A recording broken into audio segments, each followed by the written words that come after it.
ଲାଞ୍ଜିଗଡ଼ ବୈକୁଣ୍ଠପୁରୀରେ ମହାଆଡ଼ମ୍ବରରେ ଘୋଷଯାତ୍ରା ପାଳିତ ହେଲା।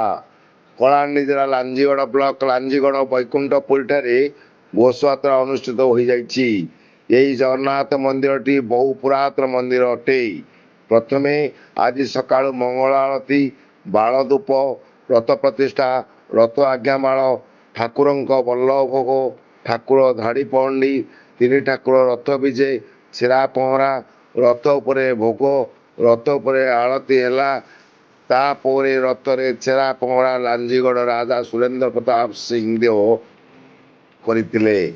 ରଥ ଟଣାଗଲା 4 ଘଣ୍ଟା 30 ମିନିଟ୍ ସମୟରେ।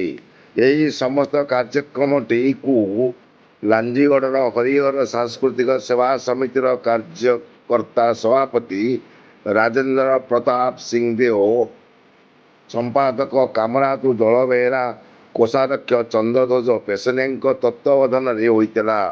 ଲାଞ୍ଜିଗଡ଼ ଜଗନ୍ନାଥ ମନ୍ଦିର ମୁଖ୍ୟ ପୂଜକ ରାଜେଶ କୁମାର ମିଶ୍ର ଓ ଚନ୍ଦନ ନନ୍ଦ ଏମାନଙ୍କୁ ଲାଞ୍ଜିଗଡ଼ ବ୍ରାହ୍ମଣ ସମାଜର ସଭାପତି ହରେକୃଷ୍ଣ ଯୋଶୀ, ନିରଞ୍ଜନ ଆଚାର୍ଯ୍ୟ, ସୁଭାଷ ମହାପାତ୍ର, ଭଗବାନ ହୋତା, ଦୁର୍ଗାମାଧବ ରଥ, ମହୀଶୂର ପତି, ଶ୍ରୀମୁଖ ଅଗସ୍ତି, ମନୋଜ ମିଶ୍ର, ଧବଳେଶ୍ୱର ପତି, ମଧୁସୂଦନ ପଣ୍ଡା, ଶୁଭେନ୍ଦୁ ପଣ୍ଡା, ଭବାନୀ ଶଙ୍କର ନନ୍ଦ, ଅଂଶୁମାନ ପତି, ଶୁଭଙ୍କର ପତି, ଓମ ରଥ, ନଳିନୀ ହୋତା, ଟୁନା ପାଣିଗ୍ରାହୀ, ନୀଳାଚଳ ବେବର୍ତ୍ତା, ଶୈଳେନ୍ଦୁ ଦାସ ସମ୍ପୂର୍ଣ୍ଣ ସାହାଯ୍ୟ କରିଥିଲେ।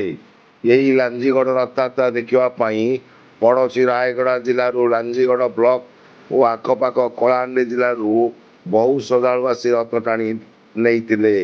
ରଥଟଣା ସମୟରେ ସଂକୀର୍ତ୍ତନ, ହୁଳହୁଳି, ହରିବୋଲ, ଘଣ୍ଟନାଦ, ଶଙ୍ଖନାଦରେ ଜୟ ଜଗନ୍ନାଥ ଧ୍ୱନିରେ ସାରା ଅଞ୍ଚଳ ପ୍ରକମ୍ପିତ ହେଉଥିଲା।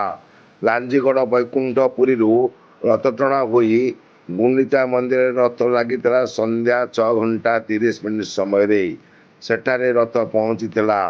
ତାପରେ ସମସ୍ତ ବ୍ରାହ୍ମଣ ଏକାଠି ରୁଣ୍ଡ ହୋଇ ତିନି ଠାକୁରଙ୍କ ପହଣ୍ଡି କରି ଗୁଣ୍ଡିଚା ମନ୍ଦିର ମଧ୍ୟରେ ନେଇ ପ୍ରବେଶ କରାଇଥିଲେ।